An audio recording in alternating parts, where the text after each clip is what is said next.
Elodie recorrió el camino de regreso a pie y dio un rodeo por Lamb's Conduit Street, porque era bonita y porque el escaparate de Perséfone, tan atractivo y tan gris, siempre le levantaba el ánimo. Entró, la fuerza de la costumbre, y ahí, mientras hojeaba los diarios de guerra de Bert Hudson, absorta en la música de baile de los años 30, su teléfono comenzó a sonar. Era una vez más Penélope, y Elodie sufrió un ataque súbito de pánico.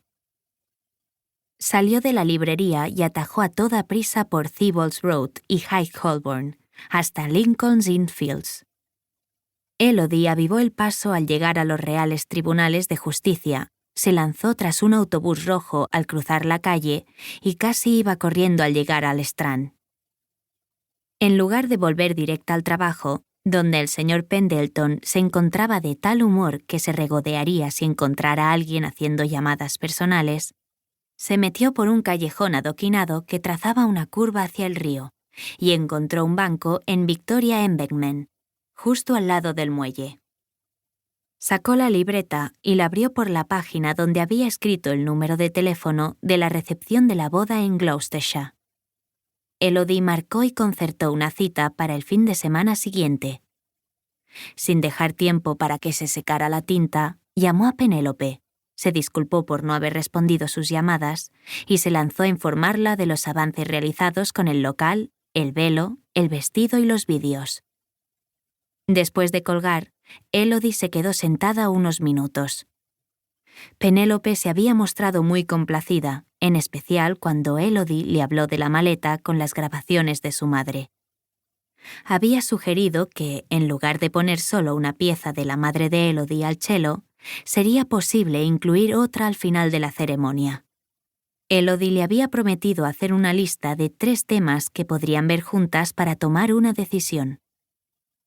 «Mejor 5», había respondido Penélope. «Por si las moscas».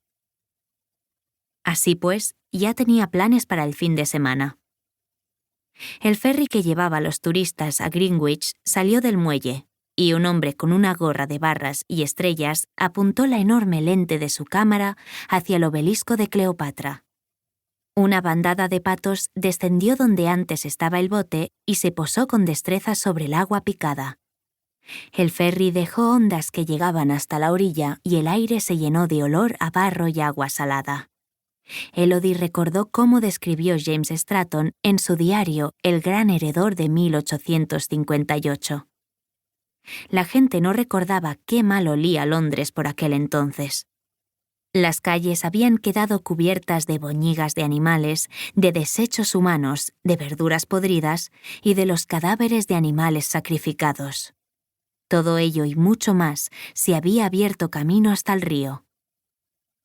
En el verano de 1858, el olor que desprendía el Támesis llegó a ser tan fétido que el Palacio de Westminster tuvo que cerrar y aquellos que podían permitírselo fueron evacuados de Londres. Al joven James Stratton le había inspirado fundar el Comité para la Limpieza de Londres. Incluso publicó un artículo en 1862 en una revista llamada El Constructor, donde hacía campaña por el progreso. Entre los archivos había cartas entre Stratton y Sir Joseph Bazalgette, cuyo sistema de alcantarillado en Londres fue uno de los grandes triunfos de la Inglaterra victoriana, pues canalizaba los excrementos para alejarlos del centro, de modo que no solo mejoró el olor, sino que las enfermedades transmitidas por el agua se redujeron de modo considerable. Al pensar en Stratton, Elodie recordó que ya debería estar en su puesto y que tenía trabajo que hacer. Fue a toda prisa, consciente de cuánto tiempo había pasado desde que quedó con Pippa, y se sintió aliviada al llegar y ver que el señor Pendleton había tenido que salir y estaría fuera el resto del día.